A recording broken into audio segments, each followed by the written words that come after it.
Poisonrana.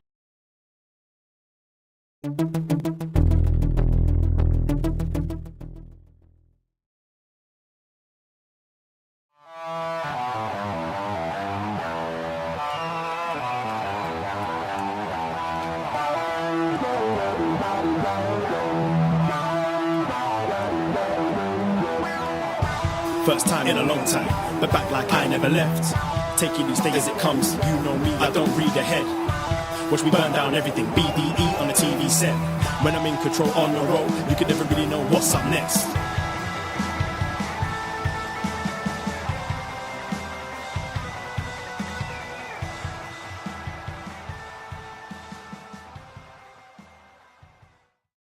Hello. Hello, hello, hello. Braden Herrington here with Davie Portman for upNXT PostWrestling.com, Apple Podcasts, Spotify, Stitcher, and we're live. Eventually, yes, we are. Yeah. YouTube.com/postwrestling.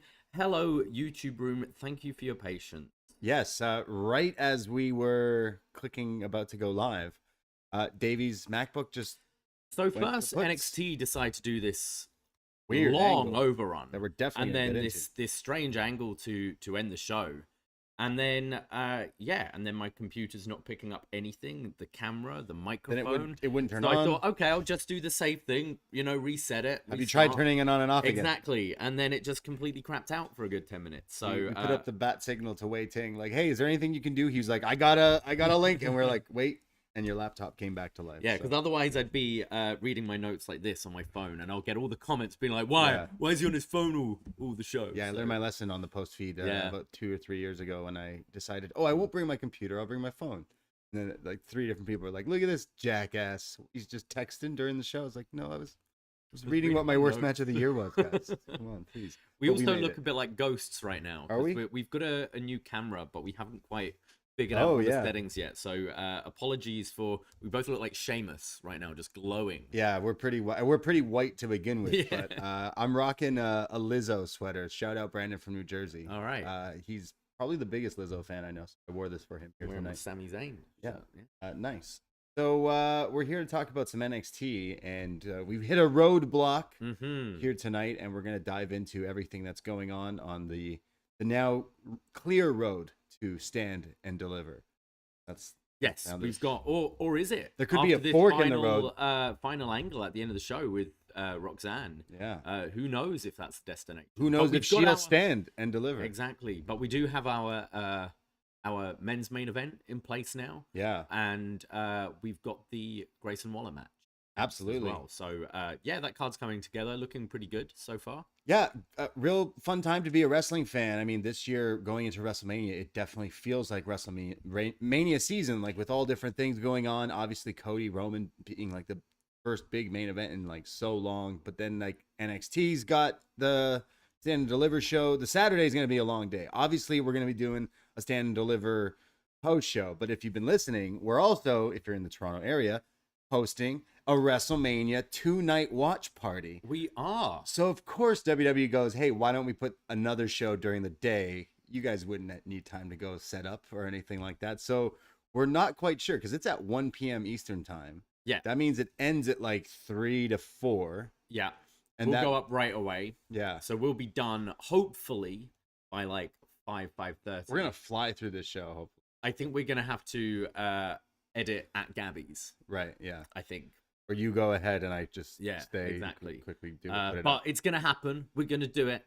Gonna stand and deliver. That We day. will stand and deliver unless your all MacBook day. dies out again. Yeah. No, hopefully it won't. But Oh. we will be covering that show. So looking forward to that. We will be here on the Post Wrestling feed on April 1st, and we're excited. So Go to Poisonrana.ca to get your tickets if you are in the Toronto area and want to come and watch either night or both nights of WrestleMania with us. We do have a little combo deal. If you want to get a ticket for like both nights, it saves you a few bucks. But yeah, get them before don't leave it to the last minute, because we might have to turn you away and don't want to turn people. yeah, we've had some crazy fun parties here in the 6 when it comes to wrestling, and all these wrestling parties and post parties, karaoke, all that stuff. So 2 nights downtown Toronto for both nights of WrestleMania.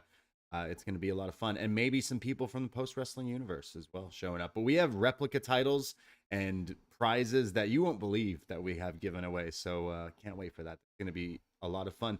I would suggest, I know we're on the post feed, but check out our Poisonrana podcast feed, because me and Davie just did a show yesterday recapping the week that was, including AEW Revolution. Oh, yeah. All our thoughts on the Iron Man match, plus the House of Black Trios match. Plus throwing drinks in children's faces. You know how I feel about kids, so we get into it. So that's on our Poisonrana feed. On that feed, go hit that subscribe button. Also on YouTube, all those apps, because we have a lot of fun shows every week. Well, we'll be back to our regular time with Poisonrana of 2 p.m. this Sunday, Yes. Where I'm sure we'll pretty much be spending the whole 90 minutes dissecting Vince McMahon's mustache. Yeah, or lack thereof. Possible. Oh, is what? It's maybe not a real. Yeah, I don't think it's a fake story. Yeah, it was fake news, I think. Okay. Yeah, no chance in hell. No, he's got a playoff beard. Oh, is that what? No, it didn't look like he had anything. Just people, you know, people are good with Photoshop. Yeah. These days. We'll be chatting all about everything on Sunday on that feed as well. But we have a lot of free shows. Shot in the Dark with John Siino, where he covers all the other wrestling that you may or may not watch. He is a completist, so he watches everything, including Ring of Honor, that you may or may not have checked out. He cherry picks stuff for you in 15 minutes or less as well. He also is going to be having a show out this week with B Detroit. That show's called What Up, Doe? And I highly recommend it. It's become my favorite podcast. And I'm not just saying that because it's on our own feed, but B Detroit and John Siino have some great chemistry. They chop it up about like hip hop, video games, wrestling, all fun stuff. So they'll be out with another free one this week. But you want more podcasts? I think a lot of Last of Us talk. Oh, yeah. I just watched the end of the first season. I just caught up today, actually. So. I need to catch up after this. So you want to hear more podcasts, though, Poisonrana.ca for the links of everything, including our Patreon, because not only did we do a Lord of the Rings movie, but we're up in the ante, and we're reviewing Tango and Cash. Yeah. What's this? This is Stallone and Kurt Russell. What more could you Terry ask? Hatcher. This movie already sounds like I the can't greatest wait. movie. I'm going to watch this tomorrow morning before we record later with Greg. Yeah, Greg's a world champ fan member at our Patreon, and he selected this movie to pick, and we don't say no, so we're reviewing it and chatting all about it. Maybe it pulls the strings at someone out there who knows what this movie is. I'm more excited about this than I am next week. We're covering WrestleMania 11, which I don't know if I've ever seen this WrestleMania. Yeah. Apparently, it's never been talked about by anyone on post. Good. So, we've got that. We're going to be doing that with John Siino. Then wrapping up the month with WrestleMania 19. Yeah, we got a lot of stuff over on the Patreon. But all the podcasts for you out there, go check us out. And hey, if you like us, if you're a Spotify user, give the nice 5-star heart-like option. And if you're Apple Podcasts, write us a nice little review if you do. And shout out the live chat right now, because the cat has sent us a super chat. Hey, the cat. $5. Cat? Stacey Carter? I hope so, yeah. Saying Ernest. Right, yeah, most likely. Yeah. Probably that. Says, I'm excited for Stand and Deliver. I'll be going to that show, and hopefully Dragon Lee debuts and Gigi gets a rematch with Jacy. Yeah, I still think we're getting Lee versus Lee for that North Lee American versus Lee title. looks like it. Yeah, absolutely. And thanks for the super chat. Thank you very much. We'll definitely get it. I think we have the card for Stand and Deliver pretty much in the bag Figured by out, the end yeah. of tonight for sure. So we'll be jumping into some NXT. Those were the plugs for all the other podcasts. We do a lot of other podcasts, and we're doing a lot of live shows as well. I gotta quickly plug the Awesome Toy Show. Go to awesometoyshow.ca. Sunday, March 26th. We will be there, and not only will we be there, we'll be hosting a WWE 2K23 tournament. And well, Davie just was like, hey, what if we, had some 2K going? Turns out the new game comes out like next week or something like that. Turns out they liked that idea. Turns out there's now a really big prize and a chance for the winner to go to WrestleMania from a 2K tournament that we're hosting. I better order this game. We better get this and game. maybe new controllers as well, to be honest. So bring your own controller, guys, if you're going to the Awesome Toy Show. Yeah, this is going to be great. Anyone who likes like toys, memorabilia, all that stuff, there's like toys of galore, Ninja Turtles, which is super hot again, thankfully. Seeing all the like the memorabilia stuff. There's a whole wrestling section Chris Van Vliet's gonna be there. Mhm. There's gonna be some wrestlers from Impact as well. We're Trey super stoked. Miguel, I believe. Yeah, we're super excited. So again, Toronto area, we got a lot of appearances in a nice little while. So we're having fun. We are having fun. I mentioned on Poisonrana the other night that I was at a WWE show this week. I didn't go to Montreal, but I closed my eyes and pretended I was at the Coca-Cola Coliseum on Saturday night. Watched Roman Reigns beat Sami Zayn. I thought he had it for sure. I knew he slipped up in Montreal, but I thought for sure He was going to get it that done. was going to be it. But unfortunately, that wasn't the case. But We're not getting Cody and Sammy. yeah, Maybe. that would be pretty good though. That would be good. They'll go back to that. I one think day. you could do that. SummerSlam or something. Maybe. Yeah, when Cody's heel, which Mm. he said he'll never ever do. When he does become heel after he goes insane from not beating Roman at WrestleMania, Yeah. he'll have that match with Sammy. But no, I had a lot of fun at that show, and it got me like kind of again hyped for like WrestleMania, and that's what these kind of like these tours are. But it also got me hyped for the possibility of McIntyre and Gunther, which like they teased at this thing. They were supposed to be that match, and then it turned into 6-man or something, and they had a moment where they were going at it, and I was like, yes, please, more of this. Yeah, we've got on SmackDown this week the 5-way to determine Gunther's opponent. I still wonder if you're going to get Sheamus involved somehow. Maybe do like night 1, Drew v. Sheamus, and the winner faces Gunther. Wow. Okay. Yeah, because you want to see all these guys face. Yeah, right? but like a 3-way never really yeah, is as fun. 3-way, 2 out of 3 falls. All right. Something, I don't know. Ridiculous. But yeah, no, I'm intrigued to Yeah. see that. Yeah, it's pretty cool. First time Roman's been in the city for years. In Toronto for years, Right. house shows for years as Yeah. well. So yeah, it was quite a fun time, and people are excited. It was packed house as well, just as packed as the AEW shows that when they were here. But I had a better time at this than I did that Rampage. never letting it never fucking letting it go. Well, I was hurting a little today. Okay. Because I was trying out some drinks for our Oh, WrestleMania right. party. Right. Tell you what, the Samoan Spike. Okay. Pretty good. Oh, Pretty good. You got to we'll have the menu drop Yeah. beforehand as we always have. Like when they tease the set at Yeah, WrestleMania. we've done that, Yeah. and people have been like, "Oh shit!" And then those guys will come out and order every single one on the menu, and then not remember anything Exactly. during the show. So Yeah. yeah, those are the kind of parties that we enjoy having. Yeah, I was hurting after Revolution, with our listener Emil from Denmark, and was it Bride Jen gave us a bottle of Henny, and that Henny quickly disappeared. And man, I don't think I'm ever drinking again. So until the We going WrestleMania out? part. Oh, we're going out after. Yeah. Sorry, no. So I guess we can jump into some. Let's do it. Yeah, Some pretty NXT. big show this week. NXT Roadblock 2023 live from the Capital Wrestling Center on March 7th, 2023. Yeah.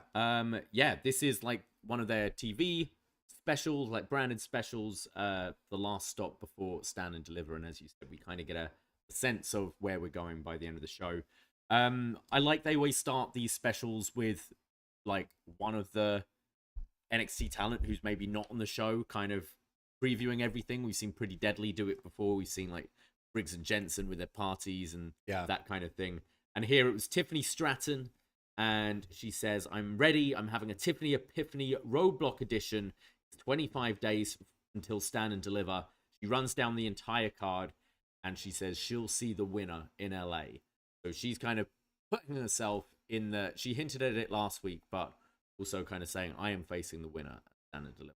What did she ever win to get this? I know. She just came back, won a few matches, and it's like, I'm the next contender. Yeah, she's just saying, and no one's really arguing with I her. mean, yeah, there really isn't. Who's going to argue? The Bird Lady?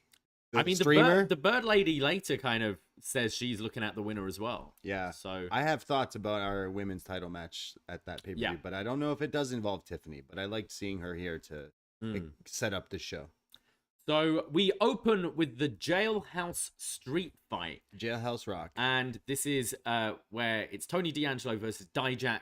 And to win the match, you've got to incapacitate your opponent and lock them in a jail cell. Okay, I was NXT was starting, and I was cooking us some dinner, and they said the rules, and I went, what? And you said, what? That's the rules of this. And I was like, oh, so they literally have to put the guy inside this thing. Yeah. So in the span of like what, 2 days, 3 days, I've watched a guy bury a guy in a grave, and now lock him in and a now cell. this match is someone locking in a cell. Wrestling's great. So Vic Joseph had a really weird line at the beginning, and I'd love someone to write in and kind of maybe if you know any more, because I did a bit of digging. Vic says this is the first time in 3 decades we've seen a Jailhouse street fight. So I took that as, okay, so 30 years ago, they had one of these matches. Yeah. Couldn't find anything about this. They trademarked this title like just a month or so ago. Okay. So then I'm thinking, does he mean this is the first time in the 3 decades of NXT that there's been this? And we're like, wait, well, NXT isn't 3 decades old. It started in 2012. Yeah. So that can't be right. And then I'm thinking, well, WWE as a whole is older than 3 decades. So what's he going on about? So what was the match? Maybe there I was don't know. a match. Was there a match? Best match ever, Jailhouse Rock cell match. Yeah. What is it? A Jailhouse street fight. So yeah, I need to reach out to Vic Joseph because he had me very puzzled. Like you'd imagine, he later makes him and Booker are making big boss man jokes during this match because of the jail cell and stuff. And I'm like, okay, maybe there was one of these matches with him, but Kennel in a cell match. Yeah, that was fantastic. 5 stars, absolutely. So we get into the match, and Tony and Dijak are fighting right by the door pretty early. They're fighting over a nightstick. Back in the ring, a load of chairs get placed down, and Dijak hits the high justice, the sit-out choke slam, onto the chair. And then they're fighting on the top rope, and it looks like they're attempting like a superplex.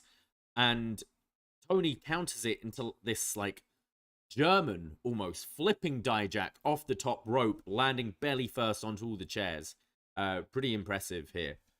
Fire Frank in the chat, and who would know better about wrestling trivia than Fire Frank, the current reigning defending BDE trivia champion. I mean, guy knows everything. Letting us know that Big Boss Man fought the Mountie at SummerSlam 1991 in a jailhouse match where the loser had to spend a night in jail. How could I forget? So is that what That's Vic what he was talking about? Yeah, all right. 30 years ago. But with different rules. Yeah, kind of, I guess. I'll take it. Thank you, Frank. Thank you, Frank. Thank you, Vic. That's why you're our champ. Yeah, that's why you are the champ. So yeah, there was this crazy avalanche German to Dijak from Tony, and then Dijak comes back and hits a springboard elbow through a table on the floor, which got the holy shit chants going.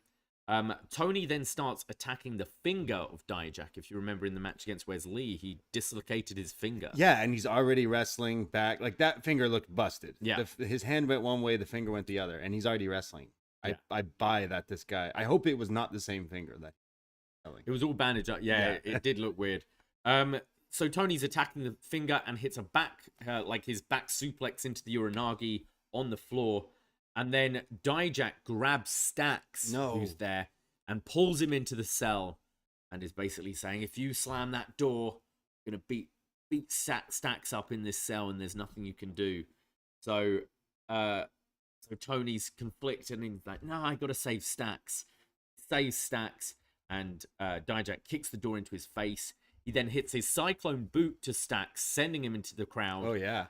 Which, great. Yeah, sold really nicely here. This fires up Tony, who starts beating up on Dijak. It's a German on the floor, starts beating him with the chair. Dijak comes back with a low blow and hits the Feast Your Eyes on the floor. This is all by this jail cell. And then Dijak drags Tony into the cell. And just as he's slamming the door, Stax dives in, making the save, sacrificing himself, getting slammed by this jailhouse door. And we notice he's left something behind, a crowbar. So Dijak hits the Feast Your Eyes on Stax. D'Angelo comes out of nowhere with the crowbar, beats the fuck out of Dijak, and then throws him into the jailhouse. Slams the door shut, winning Jailhouse Street. Yeah, some callbacks there with him and the crowbar. That was Tony's thing for a while there. But yeah, some good old fashioned mafia camaraderie and friendship here. Like, no, I'm not letting you beat up my friend, and therefore the friend then makes the save for him. It was quite fun, like that save. Yeah. It reminded me of, in a tag match where you make that save, breaking up the pin, but diving in front of this jailhouse Rock door. Look, everybody in the whole cell block was jamming to this jailhouse funk match thing. It was a fun, it was a fun little showing. I think it is silly because like we've been joking and calling Dijak Big Boss Man, so that's why they went to this. Like now it all kind of makes sense. I do think he yet again needs a reset button. Like he needs to cool off TV for a while, come back, lose the shades, lose the boss man. Just be a wrestler, and I swear you'll actually get over. But maybe this is it. Does he have to spend a night in jail now? But I think now he's had his match against Wesley was very good, and Exactly. I actually thought this was pretty enjoyable. Yeah, it was. Considering like these ambulance matches, coffin matches, jailhouse matches. Yeah, they're not for me. I don't really get into the drama of slamming a door shut on someone, but I thought they did some pretty fun stuff. Like that elbow through the table was pretty cool. Why is that such a thing in wrestling? Like the last ride match. There's so many of these. Hey, you got to put him in something else. Like what is that? And I like what they're building up with Stax and Tony. It's going to be heartbreaking when one of them turns on the other. Yeah. But I thought this was a good choice to open the show and was pretty fun. Yeah, I agree. We see Roxanne Perez backstage saying that she's anxious. She's been busting her ass for the last 6 months after losing to Meiko the first time. And I've been using every resource the Performance Center has to offer. I've done everything I can do. This isn't my first offense, but it is my biggest. And I need to walk in to stand and deliver as the champion. Not many people can claim that they have a win over Meiko. So beating Meiko will be as big a moment for winning the title. I'm anxious, but I'm ready to do anything I can. Solid promo from Roxanne. She's definitely coming into her own as this champion. So, and it got me hyped for the match.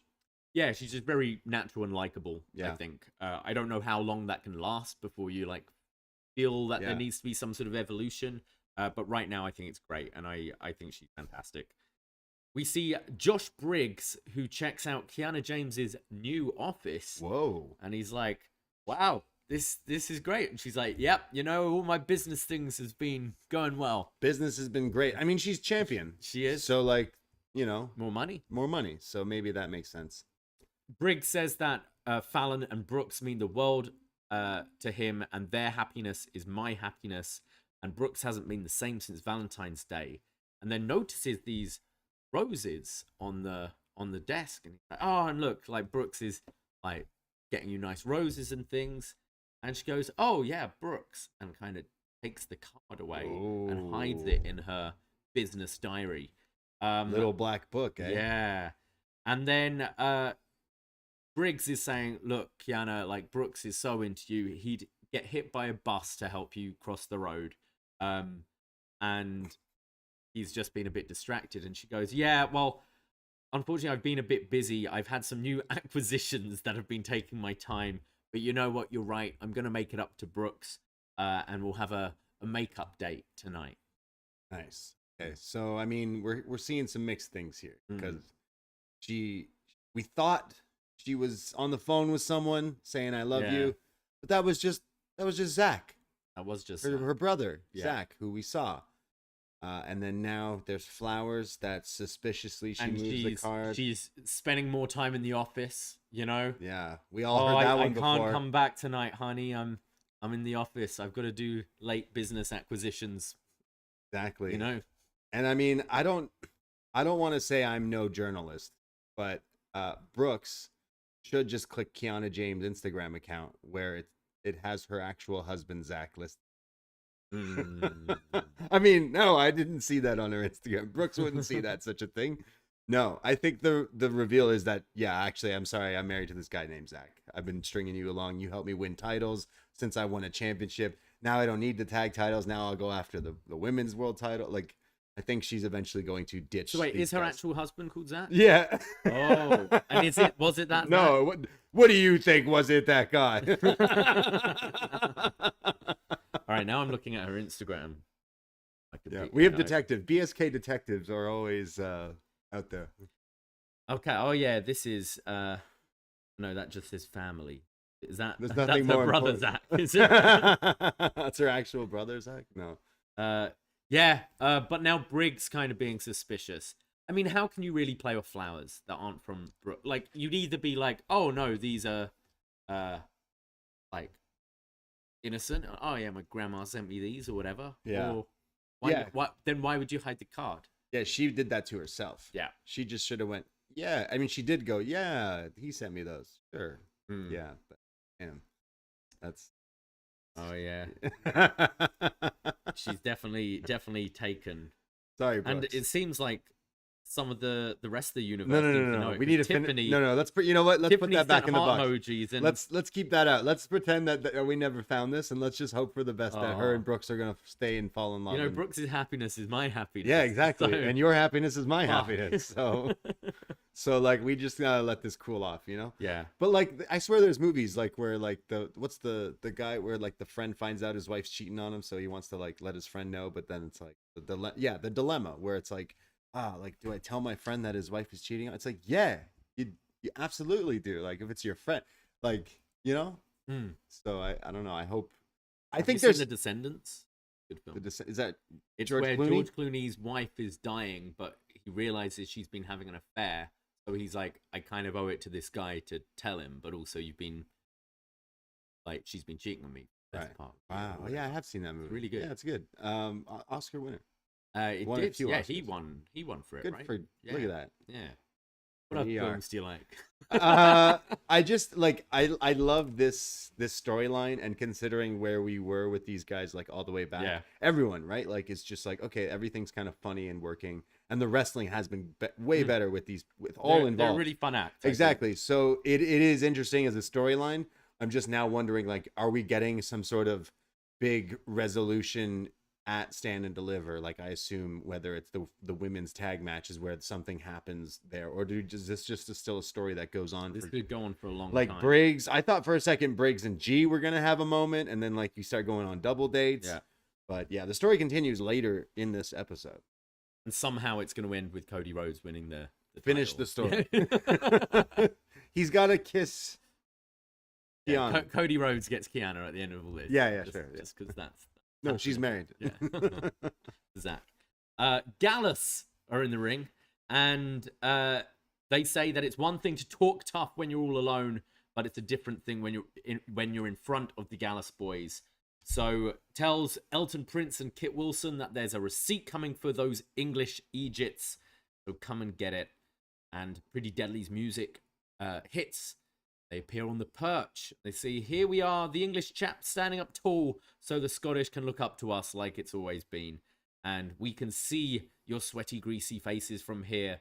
And Wolfgang just asks, what do we have to do to get you in this ring? Pretty Deadly say, well, we want those championships. They were stolen from us months ago as we were on the precipice of greatness, and you came here and ruined our lives. And Gallus came to fight every team. Gallus say they're here to fight every team, whether it's in the ring, in the bar, in the streets. They lay down the titles and say, well, come get them. So Pretty Deadly go to the ring, and then Gallus start to beat them up, and it's a bit of a pull apart. They leave Pretty Deadly laying. So is this our Stand and Deliver match? I assume so. Or do we get the Diamond lads involved somehow, some way? There's still a few weeks. There's still a month. I feel like this... Yeah, you could put the Creeds in there as well. Possibly. It seems more like they're building to a one-on-one. Yeah, just because this which segment doesn't really interest me, these two teams. No, like, look, both coming from NXT UK, it's kind of hard to just put these two teams here. I'd say Pretty Deadly had a better run since being here simply because their characters have gotten over. Their matches haven't like necessarily hit as like NXT tag team champion level matches usually go, but their characters are over with the crowd. And like, who are the heels here? Yeah, that's the issue. I'm like, okay, so Gallus won as heels, but now all of a sudden, because they like to drink in bars and talk about how they'll fight anyone, that means they're instantly the baby faces. It's just a little weird that all of a sudden they're like, oh, what do we have to do to challenge you? So it's just, it feels a little backwards. It feels all backwards. Pretty Deadly, for me, seem to almost be the baby faces in this, but just because they're entertaining and more likable. But then they're still doing the chicken shit thing. They're being beaten up. So they're definitely heels. Gallus, I don't know, they're just bland. Right now, they don't have much. I don't understand. Yeah, something's not clicking over. Like, if anything, you should just have these guys having open challenges. If you're trying to get them to be, I know you're doing it with Wes, but like, if you're trying to get them over as like these dominant baby faces, have them beat some teams. Like, that's what NXT used to do every week with their champions. Look back to like the Ascension, right? Like, Just have them beat people and then be like, look, we're undefeated. Like, instead, we're not even having them defend a lot of the time. So it is a little bit odd. Yeah, I think they need to make it a lot clearer if they are baby faces in this, because a heel versus heel team with bizarre. these two, it's just very odd. But you're right, you could include the Creeds and I hope so. Another team in there, because like the interest of Gallus versus Creeds just 1-on-1 sounds a lot good, but then it's like, yeah, pretty deadly. But it seems like right now it's just 2-on-2. Yeah. So, but we should mention the funny story about one of our favorite bartenders. Oh yes, in Toronto. We'll call her H for the show. We go to a specific bar most of the time on Wednesday nights sometimes, and there's karaoke, and we've become kind of friends with this Scottish bartender, and we've talked about Burns nights. She told us about Scottish things, and then she asked about our podcast, and we mentioned we talked about pro wrestling, and I said, what do you know about any Scottish pro wrestling? And she said, oh, I know about a lot about Scottish pro wrestling. Pure Gallus. And we just were deer in the headlights, like, sorry. So Small World, one of our favorite bartenders, friends with Joe Coffee. I can't remember which. Yeah, it's the one who's not on at the moment. But she knew exactly who they were and said, "Oh, that's Pure Gallus, eh?" So now I love saying. Now I understand what Gallus means, because an actual Scotsman, Scotswoman, Scots person told me what it means, and I think that's pretty cool how they got their name. Actually, it was pretty funny because he was like saying about she's watched them a bunch in like ICW and stuff, and was like went to school with Joe, and it was weird because he was pretty quiet at school, but then just started getting like jacked and stuff. And we're like, oh yeah, that's so cool. That's so cool. We kind of shit on them a lot. We couldn't lie. I love them. I love them in ICW as well, but maybe they'll come around. You know what? Yeah, they said, their mate Barry, who's Wolfgang. Shout out Gallus. It's Pure Gallus, and I love it. So shout out all the Scottish people around the world. Until next Burns night. We have a long time to prepare, but shout out Gallus.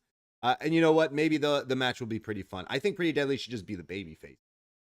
Yeah, I think so. Pure Gallus.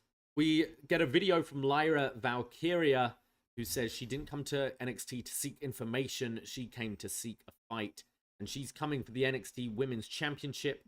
Says that Meiko, they've had encounters before in NXT UK, but Roxanne is someone fresh for her. She'd love to face, and whoever the NXT champion is, the crow flies straight to the top. So she seems to be calling out the winner. Okay, so the crow always flies to the top. The crow always rises to the top. Ooh, is that what she said? I think she said the crow always flies to the top. Wow, but bless her. The bird lady. Some of these promos are hard to. We got. I've got a witch one coming up. We got witch ladies. We got the bird lady from Home Alone 2. We got Legally Blonde from that movie. There's the women's divisions all over the place here in NXT. Yeah. I love it. So, do you think we'll get like a Lyra v Tiffany match like next week or in 2 weeks to decide the opponent? But again, with this angle at the end, like it makes you wonder what they're gonna do. Yeah, a multi-person match. I'm not sure, but yeah.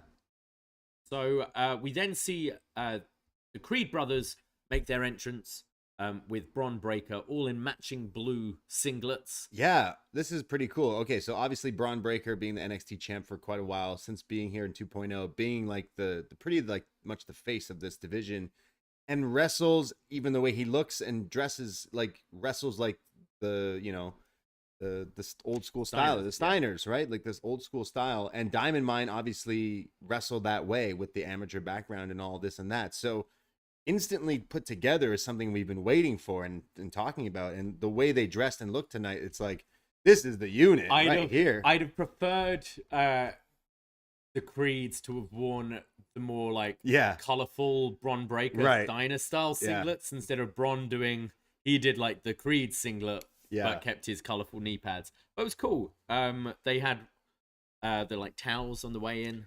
Creed's holding up a Bron Breakker towel and Bron holding up a Creed's towel. Yeah, I definitely want to see these three together again. I love this. Yeah, what was the group that the Steiners were called? Varsity. Oh yeah, sorry, we have the Varsity Blondes, I guess. But the Varsity Club for these guys is something I don't know. We love Roddy, but he's not been around. He's still injured or Yeah. something. I don't know what the storyline is there, but honestly, these three, this could be like your next big group in the WWE. Honestly, the look of these guys, the way they wrestle, like I think over time they could be something. I enjoyed this pairing. Yeah, me too. Unfortunately, they were against three guys I didn't really care to see. Actually, you know what? Just one guy. I really don't know why he's here. So the Creeds and Bron are waiting in the ring forever, and we get a commercial break, and then an Ilya Dragunov promo, like a video promo, saying, "Eyes are the window to the soul, but JD, you have no soul. You get happiness by inflicting anguish, snapping bones, and breaking a man's spirit. You do this to find serenity, but you will never break my will." And he says what's his thing he says in Russian? He says that. Yeah. At the end. Yeah, good promo here. I imagine this is stand and deliver match. Yeah. I love Ilya's kind of very like Shakespearean delivery with his accent. They're very interesting promos. Yeah, very different from a lot of other people in wrestling, so that's what stands out. But his wrestling also is the same, so he's got everything I enjoy. I hope that is the match. It clearly is. So far, this stand and deliver looking pretty good. Let's just say that this is teasing that match. Okay, well, let's look at the card so far before this episode, before with other segments. That's pretty much the one match we know is happening. Yeah. Until kind of. Yeah. No, it's looking good. Yeah. And then we get a return of the NXT front row spot. It's NXT Roadblock, and who's here in the front row? Who could it be? It's Dragon Lee. No relation to Wes? Maybe, I don't know. Yeah, true. No relation to Roosh and Dralistico, right? Yeah, and Preston Vance. Preston Vance, yeah. Dragon Lee getting the front row spot here. Yeah, pretty cool. To definitely throw a red herring in people's with suggestions. His name? Yeah, with the actual name, yeah. With a definite like red herring towards the Shawn Michaels segment later tonight. Kind of, getting people, getting your thinking caps on of, hey, why would they show him? Will that come into play? But yeah, pretty cool. They used to do this obviously at every takeover, which we've joked and talked about. Like, hey, I think they did this to let you know he won't be doing this at Stand and Deliver because he'll be wrestling. He'll be wrestling. Yeah. That's what I took from this. Lee v. Lee. Yeah, I thought this was a good idea to bring back. Yeah, and interesting to see if they'll be signed, because rumor is they might be signing more kind of big independent names, or at least who could be front row at Stand and Deliver? Exactly. Effie, Gringo Loco, Commander. Gringo would be cool. Yeah, who else is like Mike Bailey? He's wrapped up right now in Impact and stuff. But yeah, who else is like floating around that? Christian. Yeah, in NXT, no, we know where he's going, and it's to hang out with his brother Edge. I think so. Yeah. So then Indus Sher come out, and we get to this match: the Creeds and Bron Breakker taking on Jinder Mahal and Indus Sher. There was a very impressive standing vertical suplex from Brutus to Jinder. Like Jinder's big guy to be hitting those two. Bron and Sanger are going at it, and Bron sends Sanger out of the ring. And then there's an exploder from Julius to Veer. Again, these are big guys they're throwing around here. And then the Creeds and Bron hit 3 tope con helos all at the same time. Yeah, it looked great. As we go to commercial break, this looked awesome. After the break, we see Carmelo Hayes has joined the commentary booth. Get a camel clutch from Jinder to Julius, but Julius powers up, picks Jinder up. As the ref's distracted, he rakes Julius's eyes. And then Julius manages to make the tag to Brutus, who starts doing his kind of Brutus smash, forearms, clubbing blows on Veer. And then Veer hits this like high leaping vertical seated senton, which I thought looked pretty good, and kind of out of nowhere from the big man. And then there's a big deadlift suplex from Brutus to Sanger, followed by the moonsault from Bron and the 450 from Julius. Really like impressive from both guys here. Yeah, and you mentioned Carmelo Hayes on commentary. I noticed something a bit different from Carmelo, where on commentary he said, "Oh, whoa, that was impressive. Yeah, that was nuts." He's like, "Did you see that? Like all these guys hitting all these moves? Like, okay." So I was like, "Huh, he's sounding a bit babyface here and putting over all 3 of these guys." Yeah, and definitely did in the segment later. Bron then does this crazy like breakup, like at 2.9. Yeah, the ref was stalling for sure. Yeah, but it was pretty fun near fall. Then Sanger hits the choke slam. Veer hits the $1 million arm. And Julius kicks out. This has been what they've been using to finish them. And I think that's what they beat the Creeds with, wasn't it? And then all 6 men are staring each other down, start to brawl. Bron hits the spear to Jinder, a spear to Sanger, and Veer hits the big boot to Bron, but Julius grabs him and hits his cartwheel Death Valley driver on Veer, which was nuts considering the size of this guy. And then there's the Doomsday Brutus Ball. Yeah. So Veer on top of Julius's shoulders as Brutus jumps with his cannonball off the top rope, knocking him down and picking up the win in a really entertaining 6-man, I thought. Yeah, put the trios title on these guys right away. Diamond Mine and Braun Breaker versus House of Black. Book it. No, I thought this was pretty good, and I'm Jinder, someone who I just don't know why he's kind of here. The title match with Braun the feud didn't really do anything for me, but I think he had his spot set in this match. I think everyone in this thing was hitting all those things really good, and it's so impressive when you see these guys, Braun and Diamond Mine, lifting, Veer and Sanga up in different spots for pretty crazy looking moves. It's what made this match really fun, so it was right? all just these guys hitting their stuff. When we saw in the very first time Brock hit the F5 on Big Show or stuff like that. It's still pretty impressive when you see these guys lift up big guys, and the whole match was that. Again, really like the combination of Braun and the Creed brothers. Again, they look like a unit standing side by side, and I hope we get some sort of an alliance between these guys going forward, depending on wherever NXT goes. Just I think it really works, and would like to see these guys do this again. I'd like to see them team too. Yeah. I'm getting impressed by Sanger and Veer as well. Yeah. Jinder hasn't been hitting for me, but I think those two have definitely improved, and the big men are pretty athletic as well. So I thought this was a good showing from everyone here, really. Yeah, I mean, Sanger was here. He was doing yoga. Sadly, he gave that gimmick to someone else we'll get to later on this show. And then Veer just kept coming, and then he found out maybe he needs to stop doing that and just hang out with his old friend. And here they are teaming with Jinder. It's the best they've looked in. Where's Shanky? Shanky, oh yeah. That's how you get Roderick Strong involved. You're now 4 at on Shanky. 4. It's going to be 4v3, and then Roddy comes back. Wow. It's 4 games. Punjabi prison war games. Yeah, do it. Sounds great. Book it. No, Jinder was whatever, but I think Sanga and Veer definitely they're good solid big men for being big men. I definitely am a fan. We see Albert Tensai Bloom. We're not going through Gorilla. every name of this guy. That bit. No, not today. But yeah, Matt Bloom. So yeah, a train. Giant Bernard is at the Gorilla with Shawn. Says, Shawn, are you sure you want to do this? And Shawn goes, no, I'm not sure. But I feel I got to, right? I know what I have to do. But I don't know if I have the strength to do it.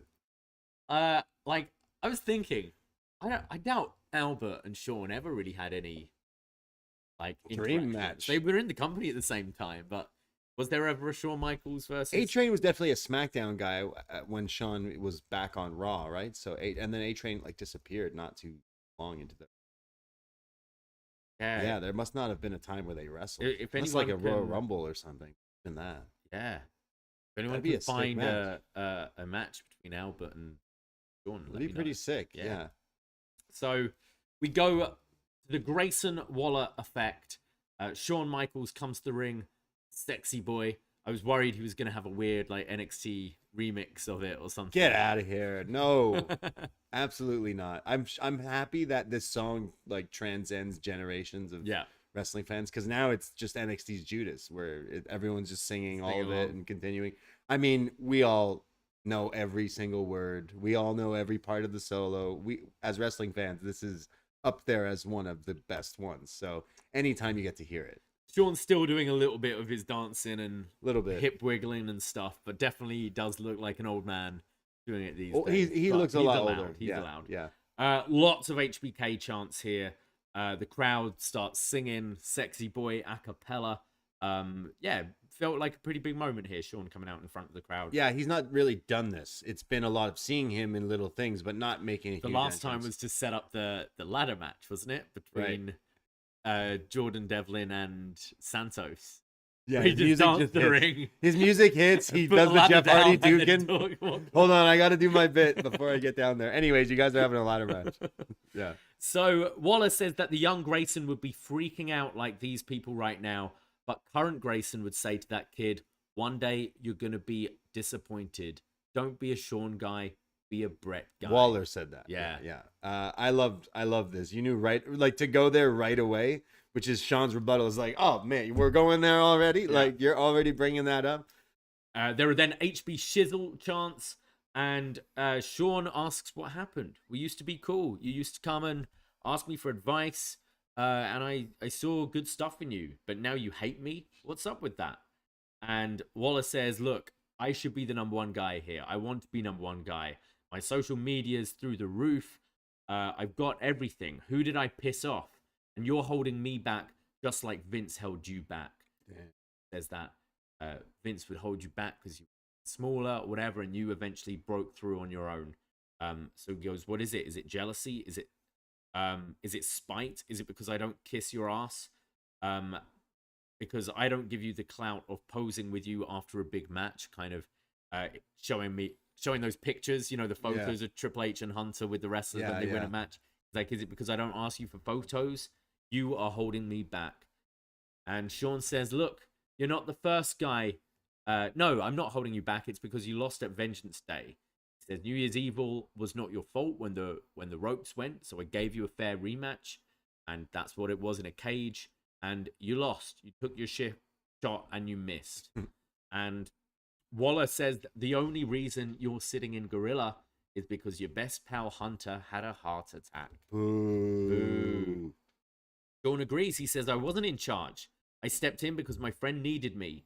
And you got to get a grip with the fact that I'm in charge. Triple H was running it here, but now I'm the one steering the ship. Waller says, yeah, steering it into an iceberg. And he says, I bet I'm not even on Stand and Deliver. And I wouldn't be even surprised if my name ends up on the cut list. You're looking for a star, and he's standing right in front of you. I am in NXT.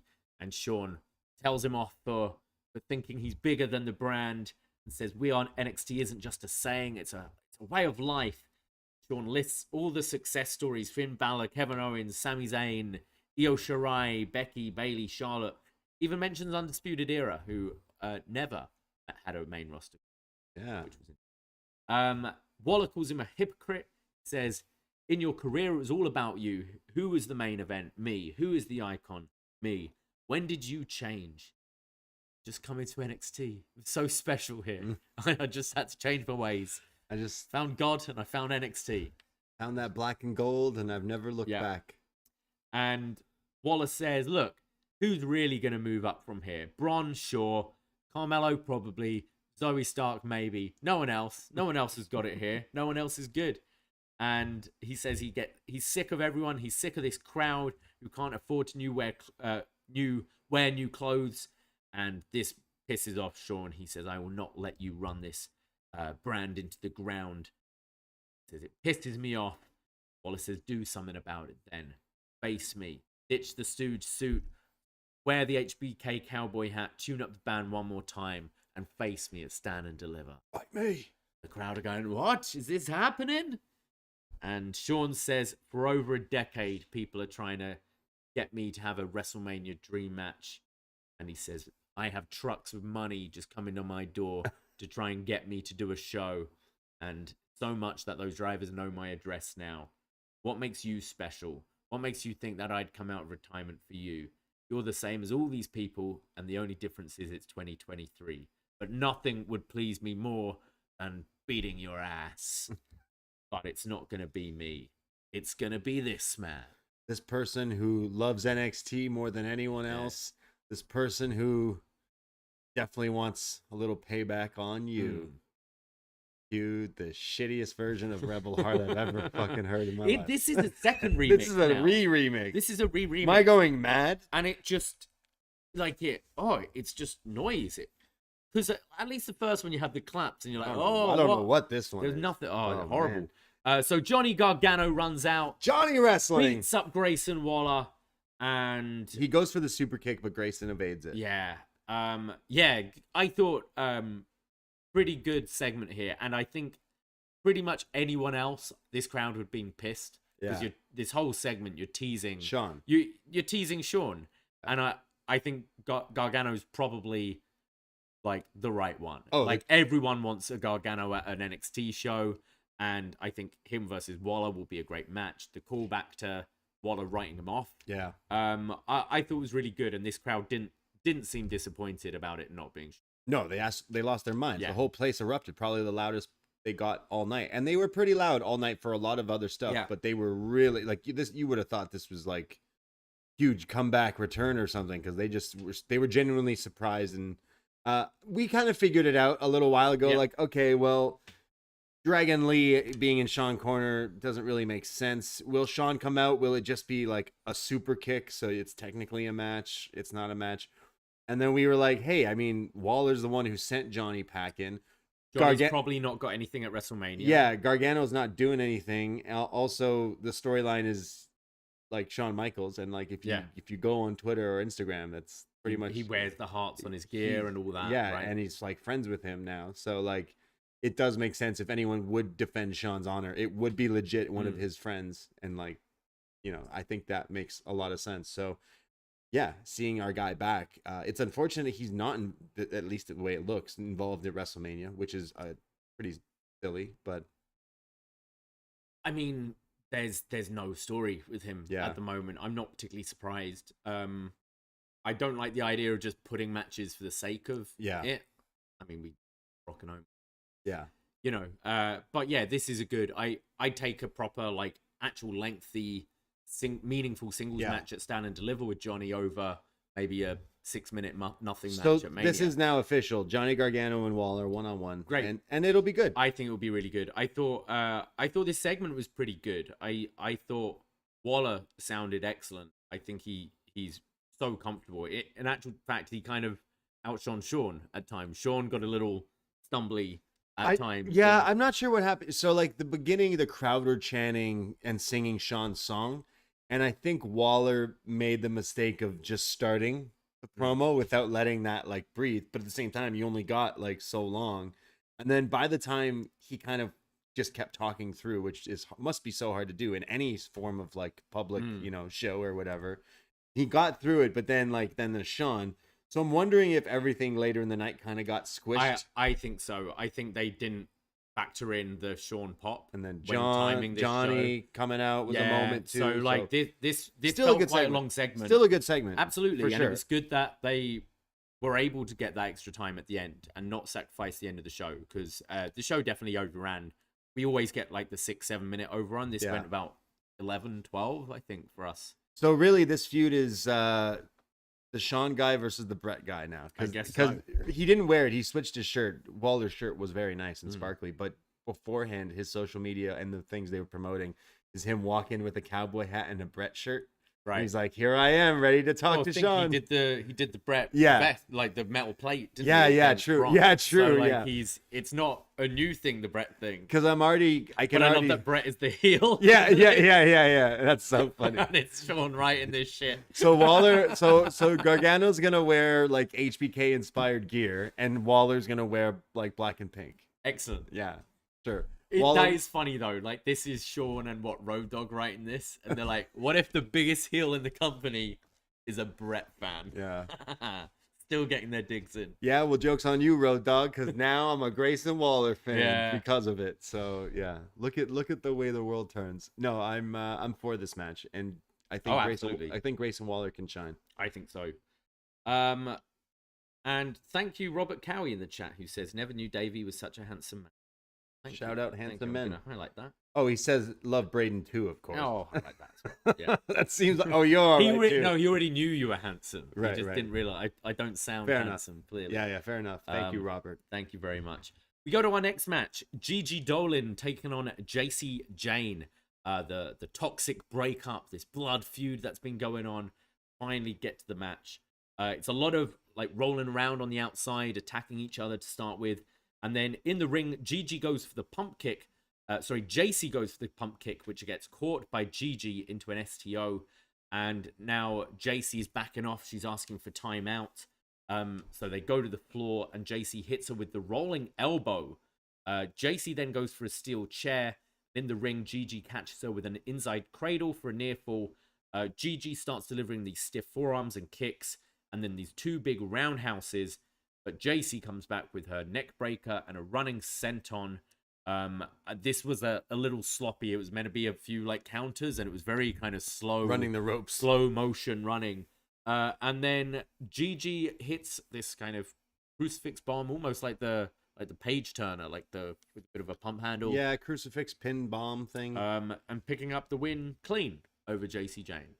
Yeah, pretty quick match. It definitely didn't, when it started and the way they were wrestling, it didn't quite feel like the big blow off match. No, and you not would at all. assume with the attack right afterwards that we are going to some sort of a rematch, but this didn't necessarily hit for me too much.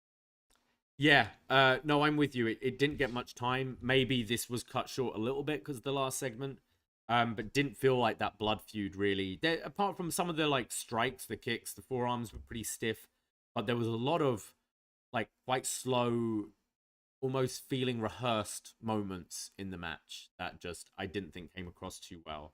And I do think obviously this continues because after the match, Jacy attacks Gigi and puts a chair around her neck, climbs the top rope miles away. Like, I don't know how she was planning on jumping this far. Was she going to run it? She was going to run it. Well, she was stood. It looked like she was going to jump off, like, with a knee or whatever. You're With a not jump. trusting the hops of Jacy Jayne. Jacy Maybe Jayne. not. But this is when all the officials run out and separate them and save Gigi Dolan from neck break. Which, again, makes me think they're going to go to a gimmick sort of match. I think some sort of unsanctioned or toxic. Yeah, I don't know if I want this at Stand and Deliver, though. I don't think it, like, when you look at the rest of the card that we think we're going to have, I don't think this necessarily deserves to be. It's unfortunate because, like, I think the promos from them were actually pretty good. Yeah, especially, they were. like, even Jacy, I really thought it was good. But Gigi, too, like, got me invested. But I feel like were they cut for time that they had to go this route? I just don't think they should have done it here. I think you could have easily just had her beat her up. Do the big unsanctioned match with like proper time. Yeah. Instead of doing it this route, because I think that just affected what they. Yeah, it didn't really hit for me. We go backstage to Brooks Jensen with Fallon Henley. Oh boy! And Fallon says, "Look, I feel awful for what happened." And Brooks says, "You know what? It's okay. It all came from a good place. You were looking out for me, and I want to apologize for taking so long to get over it." And then they both say at the same time, "Oh, I'm glad you're all right." Oh, jinx! Oh, and me and you watching this just looked at each other like, "Oh my!" Yeah, a bit of chemistry going on. And then they look at each other, and then they look. It's away. Like they're looking away. Oh, I can't believe it. Josh Briggs comes in. And he mentions the roses. He's like, "Wow, Brooks, like those roses look pretty impressive." And Brooks doesn't say anything, but kind of gives this look like, "What roses?" Yeah, I didn't do that. And then they carry on, and Kiana calls Brooks's phone. So Brooks is like, "Oh my god, it's Kiana! Answer it, you big dummy!" So he answers it, and he tries to play it all cool, like, "Hey, girl, tonight, yeah, that's chill." And you see that's chill. Yeah, that's chill. That's how you talk to the ladies. Yeah, I've seen it. And you see Fallon, who's looking kind of pissed off, and I don't know, are they jealous? Oh yeah, absolutely. And then Brooks leaves. He's going off on his date, and Fallon says to Briggs, "You know, he didn't send those roses. You saw that look on his face." Josh goes, "Yo, I think you're right. Don't trust her. You were right all along." They say, "We've got to come up with a plan. Let's get our thinking caps on." And then she goes, "I got an idea." You don't know what that is until next week. But there's a lot to unpack here. My Dynasty Dallas soap opera shit continues with Fallon here being a little having eyes for Briggs. For Brooks. We've said that this is where it could go, but it has been very platonic the whole time. Until now. And it's just been, it's more her distrust of Kiana, rather than like having a little sweet thing for Brooks. But there was definitely a bit of bit of chemistry here there where maybe I think she might be all in for Brooks. Damn. Look at this guy. He's so chill. So what's their plan gonna be? Their plan is she's gonna go to Keanu. Who the fuck were the roses from? She's gonna log into her Instagram and be like, "Oh, you're married. She's married. Case closed." Brooks. I keep getting their names confused. I don't know who's who. I'm very invested. Yeah, I love this. I love this stuff. And they're actually all playing it pretty well. They were really entertaining. So good on them for getting our attention. Loving it. Bron Breakker then comes out, and Vic Joseph's like, "Whoa, this wasn't scheduled. He had a match earlier. What's happening?" And then he says, "Well, this wasn't scheduled, and I know I had a match earlier." Yeah. Yes, thank you. And says, "But it's time. I could wait till next week, but I just want to get this over and done with. It's time for the biggest match at the biggest stage. So no more obstacles and no more roadblocks. Carmelo Hayes, where are you, man? Where you at? Come out." So Mello comes out. Mello. They're doing the Goldberg Bron Breakker thing, but doing it with Mello to tease Bron. And Mello says, "Bron Breakker, it is time. It's time for our paths to cross. Listen to this crowd. They want it, you want it, and I want it." And Bron basically says, "Yeah, we've been on our own paths." Kind of alluding to the fact that they both held the different championships for the best part of this year since the 2.0 rebrand. Yeah. You were doing your thing, I was doing mine, and during all this time, I kept tabs on you. I says, "I kept tabs on you too. It didn't matter if you were opening the show and I was closing, or vice versa. I would always stick and watch your match whenever it was." And Bron says, "I remember that meeting we had with Shawn and Triple H, and they said a change was about to come," kind of alluding to the rebrand from Black and Gold to 2.0. And they said there was a change coming and we want to focus on you too. They chose us to lead it. And I've proved myself for 18 months and you have too. We both run fast and we both run hard. And there's nowhere else to go except me and you. And Mello says, "This is where I normally say that's all it is." And the crowd's saying, that's all it's going to be. Again, I hope this catches on because this already is. He's got so many catchphrases and lines. Already. He's so good at that. And he's not even on WWE TV yet. He's not even on main roster, and he's already got all of these little trinkets to his character. So he goes, "But that doesn't seem right today, so I'm going to keep it short and sweet. That NXT Championship, put that on the line, and I'll see you at Stand and Deliver." And Carmelo Hayes has never been second to nobody. April 1st, we'll see. I liked this a lot. I like kind of positioning Mello more babyface here. I guess leaning in, I think they figure that Bron might be getting some boos and people are ready for a Mello run. So kind of moving him a bit more babyface, both guys respecting each other. And kind of cool talking about the meeting and the rebrand and all that, I thought. Yeah, it sounded really real and genuine when he was discussing that part, and Mello was like, "Oh, I remember. I know what you're talking about." Yeah, okay, I know what you're saying. I'm on the same page. And Mello not coming out with trick, not talking about booty meat. He's just straight up like, "Yo, it's me and you. We're the best." I do think it's something that kind of comparing NXT to AEW, whatever, but AEW doesn't do that with their champions. Where hold on, I'm the man here. Let me talk because I'm the man. I need to talk and get some. Yeah. They don't ever do that. They just let's cut to someone backstage to then cut a promo on someone, and then later that person. It's why wouldn't the champ just be like, "Yo, everyone thinks it's this match, so let's just get this over with. I want to face you," and then it's yeah, let's do it. We're the best. And they've done a great job actually keeping these guys completely separate the whole time, where they've built this up where this does feel like a big deal, these two finally meeting. Now, is Mello going to continue playing? There's still a few weeks before this show. Is Mello going to continue to play this straight face, baby face, or is it a kind of thing where he will eventually attack Bron? Are we going to see them touch in any way, shape, or form? How do you book it from going forward now? I think you do keep him babyface because I think the crowd are gonna be behind him anyway. Yeah. You can do the stuff with Trick trying to be a bit I see Bron versus Trick in the next week or two. Yeah, you can have stuff like that.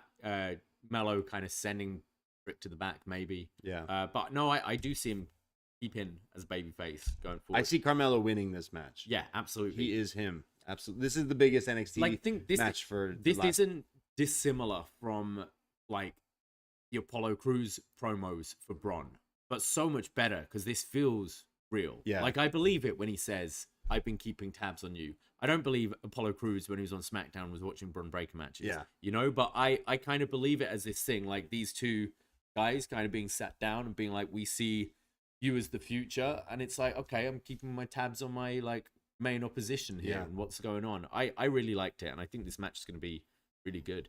Yep. So there's our main event set for Stand and Deliver, which is Bron Breakker and him. Tyler Bate is like doing a meditation cross-legged pose here with Thea Hale.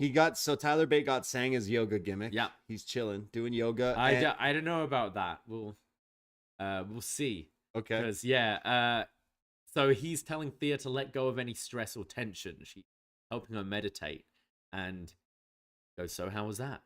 Goes, "I feel amazing." And Andre Chase and Duke Hudson are behind, and they're like, "Yeah, cured her." Tyler says, "With practice, she can get over all these things. Remember, nobody is beyond fear. As people, we must move through fear." And Tyler Bate wishes Andre Chase good luck for his match. Both namaste each other. Namaste.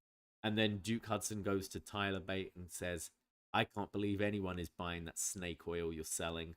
And Bate kind of gives a little... This is where I'm like, I don't know if it is a yoga gimmick, because he gives this smile, which is like, yeah, as in like, yeah, I'm talking a load of shit, but yeah, people are buying it.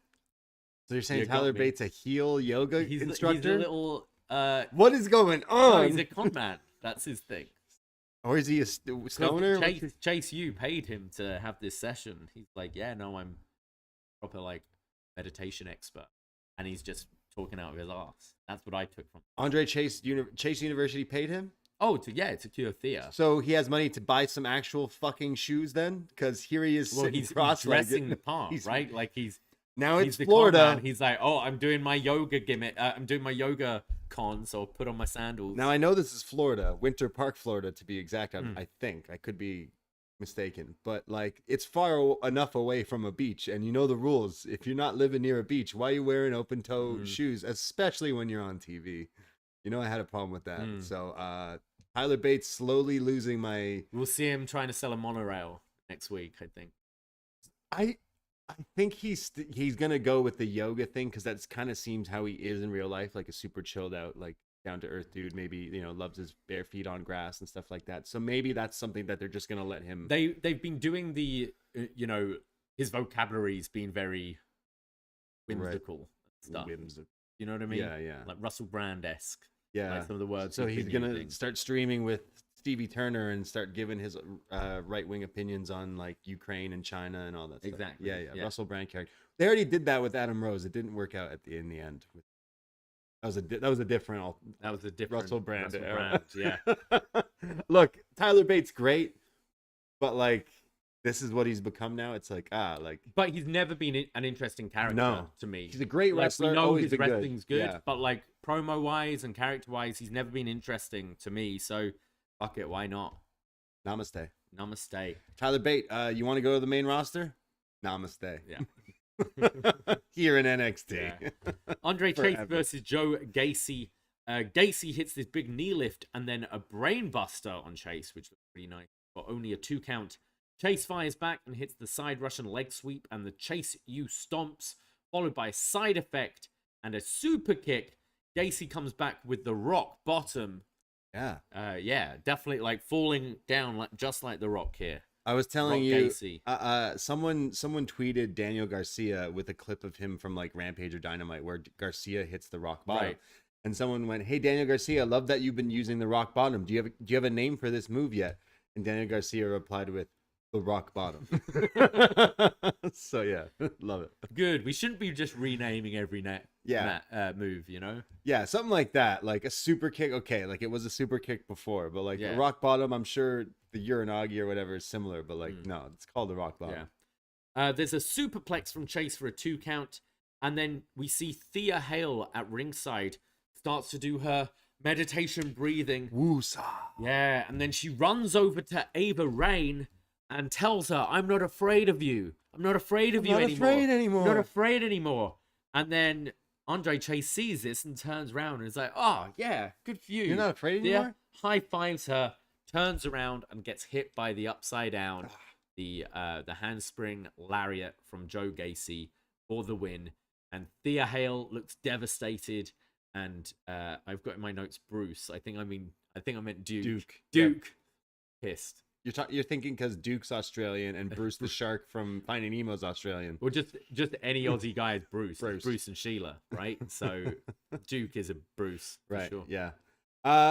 It was pretty funny moment when that happened, where she's trying to calm down and it's like, I'm not afraid anymore, and he's more like, he lost the match, but he's more like happy that his friend is like not scared anymore, or whatever it is. Yeah. You know what? Like, I think something fell off the line of, like, everything felt a bit rushed after that Shawn segment, where I think these guys didn't get enough time either, so they were trying to squeeze everything in.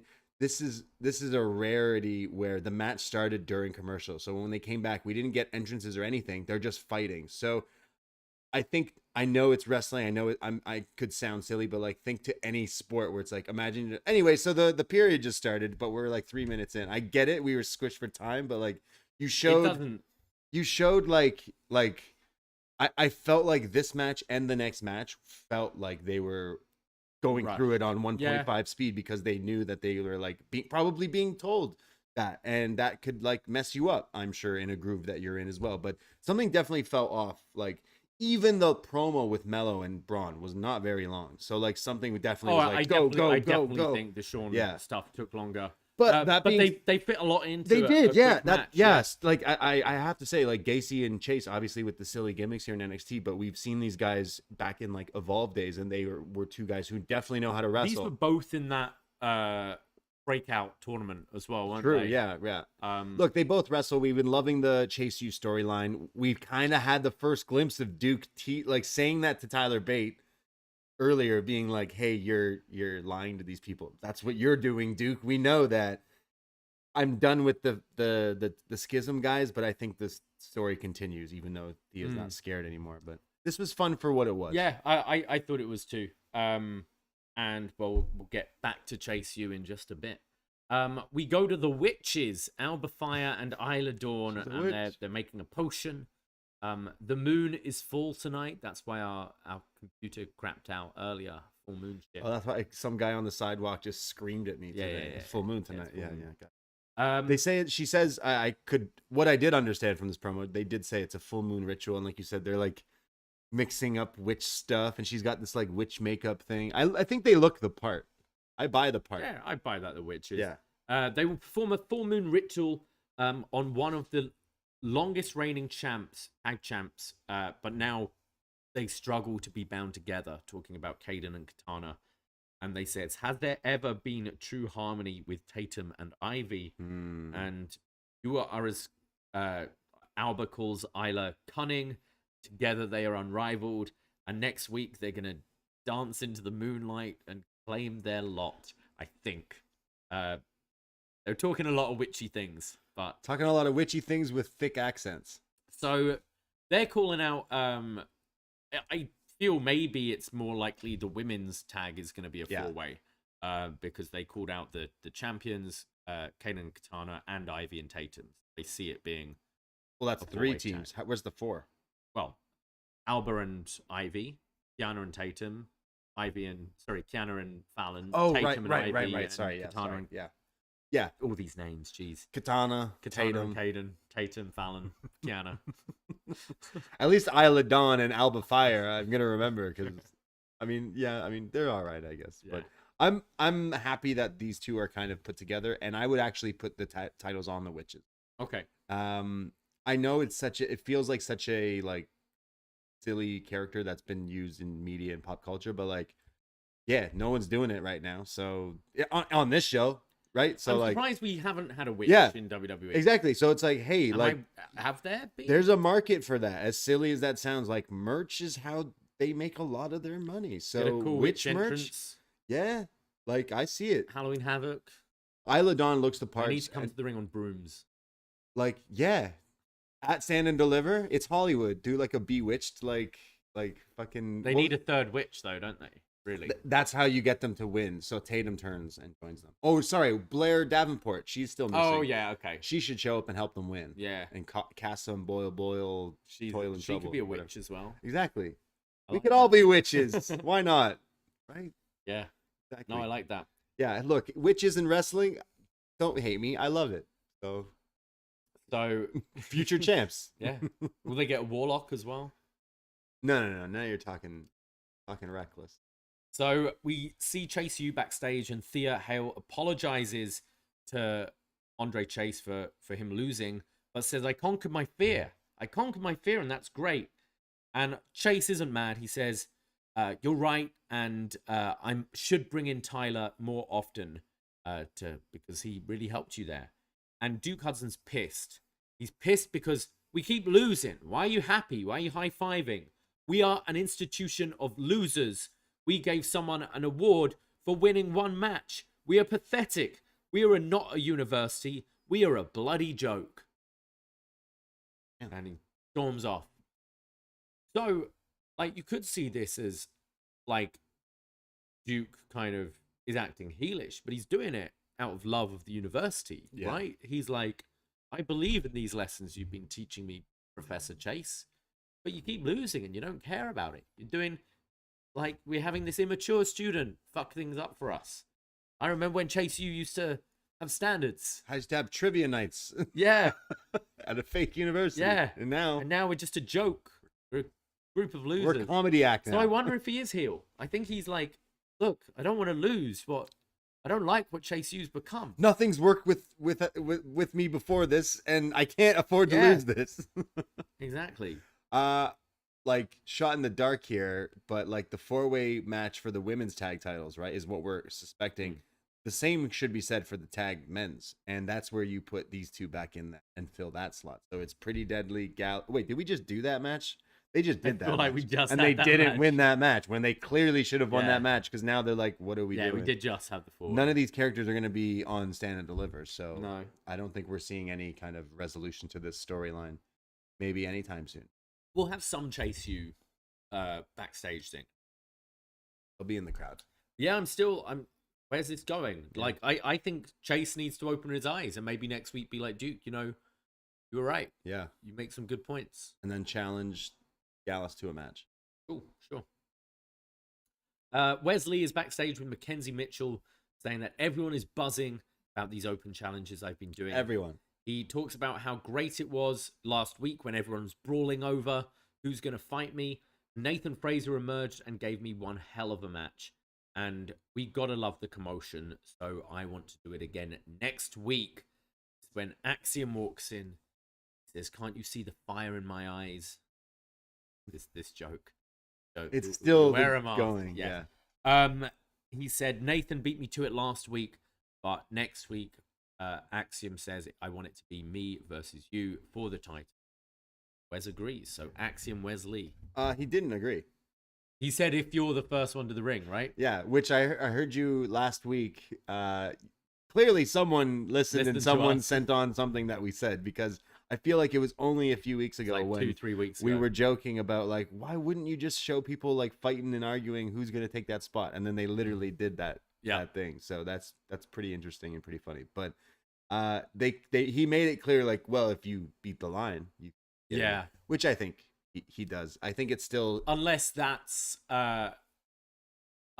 is if you're not going with Dragon Lee, you kind of have Axiom keep on trying to get this open challenge, and someone always beats him to it. If and then you do Axiom Wesley. If Dragon Lee's not wrestling at this Stand and Deliver, which, like, hey, it should be someone who has been working a lot, and Axiom is awesome, and that match would be great. But hey, if they're giving it to us next week, then I feel like we're getting this next. So it's Von Wagner versus Wesley next week. No, but that sounds great. That's going to be pretty cool.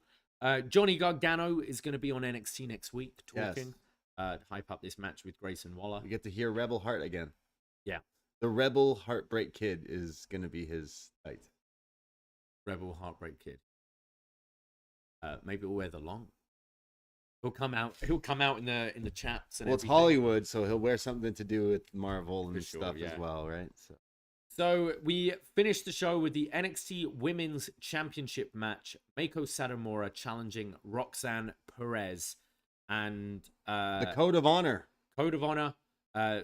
They say that Meiko's been wrestling since 1995. Did you know she was on Nitro? She was on Nitro. She probably shared she's probably on the same show as Booker. Maybe. Yeah. Which is cool. Booker doesn't know who's on this show sometimes. No. But Vic says that we're going to stick with this match until it ends. So kind of teasing we might go run a bit long. And they did, yeah. And they did. So Meiko starts by just doing a bunch of pin attempts, and Roxanne fires back with some forearms. Satomura stops her with this spin kick to the stomach, and then applies this like cross-armed surfboard stretch. Yeah. Looked really nice from Meiko.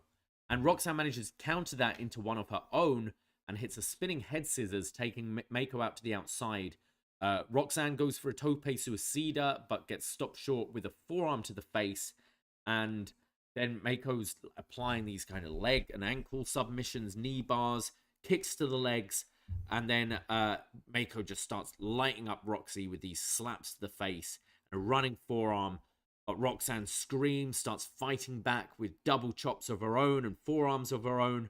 And Meiko just delivers this huge kick to the chest. Oh. And Roxanne just keeps saying, bring it on, give me more, give me more.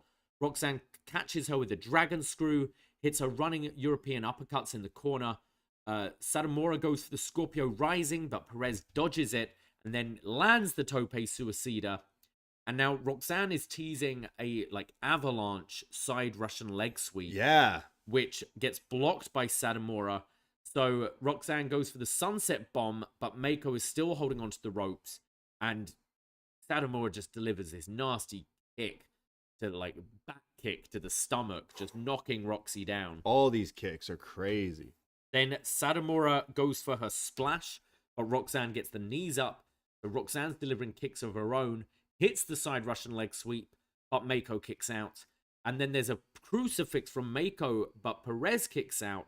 And then a Pele kick from Satomura, a Saito suplex, and Perez kicks out. Some great near falls. And the way Satomura was just beating Roxanne, kind of, I was thinking, oh, they could just cause this massive upset here. Yeah, I mean, she hits her with like 3 of these like Saito suplexes. Yeah, they were nuts. Hits the Death Valley driver and then the Scorpio Rising, but Roxanne kicks out. Is this the like handspring thing? This is the handspring knees.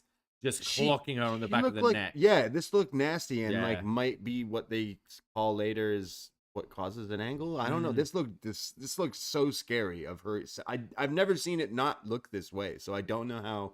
There's a reason no one else really does this move. It looks like if you fuck this up, it could hurt somebody. Yeah. It's a flying backwards knee. You can't see what you're doing. So now they're fighting on the floor, and Roxanne goes for the pop rocks on the floor, but Satomura holds onto the apron, which means Rox just like hits his back bump, banging her head on the floor there, allowing Meiko to hit her with her step-up axe kick to the back of the head. Again, like this move is an axe kick where she's to the back of the head, and Roxy's selling it great. Rolls Perez into the ring, gets the 1, the 2, but Perez gets her foot on the bottom rope. Meiko then starts lighting her up with Kawada kicks, and out of nowhere, Perez catches Meiko with a roll-up and trapping her arms down, pinning her to pick up the flash win at the end here. I mean the angle. Let's talk about the match. Kind of reiterating what I said, I did feel like there was still a bit of a rush to the match where like it got the overtime, but the match started like at 10. So like maybe a few minutes before or so. So like it did still feel like they were trying to hustle to get to each spot. But that being said, like it didn't deliver of like a takeover level, because I think now after watching this and the angle that we pull it back and you do it one more time, because she kicked the crap out of Roxanne. I know like classic WWE trope, but I felt like Roxanne didn't really get much offense in on this match. I think the pin was like the one move she like really did, maybe that side Russian leg sweep, but like the whole match was Satomura just lighting her up, and it was great. Like she was a great ragdoll for her to do. But then going into the angle where it also took up like another 5 minutes of the show here, where she does stand up at the end. So Roxanne then stands up and celebrates, and then stumbles and falls, and Satomura looks really concerned and kind of asks for help. You get the referee checking on her. More referees come in. They call for the EMTs. Booker takes off his headset and goes over to check on her, and then the EMTs eventually come out with a stretcher. Shawn Michaels is out there checking on her as they wheel her to the back, and kind of the crowd like clap her off, and they're putting oxygen on her. This was like it was done very well, because I was kind of buying it at times. Then I'm thinking, hang on, they'd have just cut the cameras. Yeah, at the end of the if show, there was something bad that like actually happened, they'd have cut the cameras. And then looking at it, it looks like it's a replay of an angle that Shawn Michaels did with Owen Hart. It's exactly. Some people have already put the clip of them together, and even the way she falls is the exact same way that Shawn fell at that. Which is great. Yeah, clearly another Shawn Michaels angle. But Shawn Michaels comes out, they put her on a stretcher, Shawn's checking on her, all the refs and everyone's there, and then they leave the arena. So, like, yeah, she retained the title, but, like, did she, like... So this, I really liked the match, and I didn't actually feel shortchanged. It didn't have the longest time, you're right, but I thought they fitted in so much, and I loved the story they told with Roxanne just, trying to hang with Meiko, and I liked it that she didn't get much in, but it was basically she was able to withstand. It was kind of like the like Ilya treatment, where it's just like, you'll beat me down, I'm gonna keep getting up because I'm a fighter. I thought it worked really well. And yeah, the angle at the end, I felt a little sick as it was happening, because I was worried, like genuinely worried for a second. Yeah, and these things always cause a bit of debate with fans. Look, it's wrestling. It's always supposed to be that way, but like there's always like, oh, is it real, is it not? But like in today's age, like things do go bad like a few times a year, often enough that we're like, we know. We've both separately been at shows where things have absolutely, I've seen terrible things happen at wrestling shows. We've seen things happen in TV in just the last like few months, and it always is weird that you're going to go this route. Like, clearly the connection with that old Shawn Michaels angle where she just collapses, and I see that they purposely tried to do it exactly like that. So it's like, okay, cool.